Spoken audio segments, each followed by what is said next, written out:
Translation. Translation means अनुवाद। This और that का प्रयोग, ये दोनों सिंगुलर हैं यानी एक वचन है। दिस का मतलब यह होता है और दैट का मतलब वह। तो हम एक एक प्रयोग देखेंगे। पहला देखेंगे, दिस का अर्थ यह होता है। दिस शब्द एक वचन है, यानी दिस का प्रयोग हम एक वचन के लिए करते हैं। यह किसी पास की वस्तु की ओर संकेत करने के लिए किया जाता है। दिस का प्रयोग हम किसी पास की वस्तु की ओर इशारा करने के लिए यानी संकेत करने के लिए करते हैं। जैसे पहला मान लीजिए, यह प्याला है, तो इसे हम कहेंगे दिस इज अ कप। यहाँ पर यह के लिए दिस का प्रयोग हुआ है और इज है के लिए ए मीन्स एक, यानी एक ही वस्तु है, एक प्याला है तो कप मीन्स प्याला। यह प्याला है, दिस इज अ कप। वैसे ही दूसरा हो गया, यह घोड़ा है तो दिस इज अ हॉर्स। वैसे ही तीसरा देखेंगे हम, यह लड़का है तो दिस इज अ बॉय।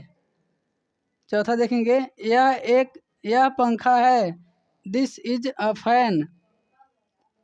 यानी अगर कोई वस्तु पास में है तो उसके तरफ इशारा करने के लिए, अगर वह सिंगुलर है यानी एक ही वस्तु है, तो नज़दीक की वस्तुओं की ओर इशारा करने के लिए दिस का प्रयोग होता है। जैसे यह मार्कर है तो इसके लिए कहेंगे, अगर यह नज़दीक में है तो इसे कहेंगे दिस इज अ मार्कर। अभी हम दैट का प्रयोग देखेंगे कि दैट का प्रयोग कहाँ करते हैं। जैसे अगर पास में कोई पेन है तो उसे बोलेंगे दिस इज अ पेन, उसके तरफ इशारा करते हुए। अब हम देखेंगे दैट का प्रयोग। दैट का अर्थ है वह। दैट भी एक वचन है। यह किसी दूर की वस्तु की ओर संकेत करने के लिए किया जाता है।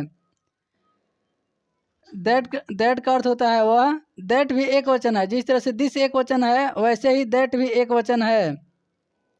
दिस का प्रयोग हम नज़दीक की वस्तु की ओर इशारा करने के लिए करते हैं और दैट का प्रयोग हम दूर की वस्तु की ओर इशारा करने के लिए प्रयोग करते हैं।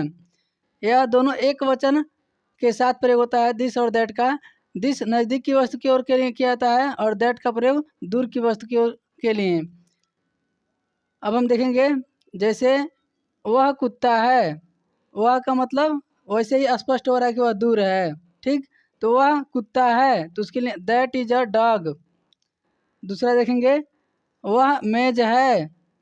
मेज वह कहने से ही पता चल रहा है कि वह दूरी पर है, तो वह मेज है तो वहाँ पर हम प्रयोग करेंगे दैट का, दैट इज अ टेबल।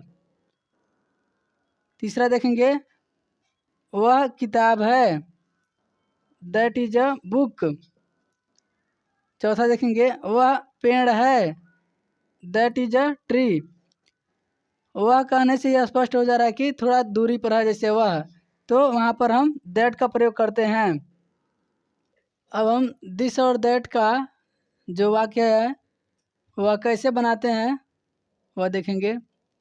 तो रूल है पहला, ऐसे वाक्यों की अंग्रेजी बनाने के लिए पहले दिस या दैट लिखते हैं, उसके बाद इज लिखते हैं, फिर ए या एन के साथ संज्ञा की अंग्रेजी लिखते हैं।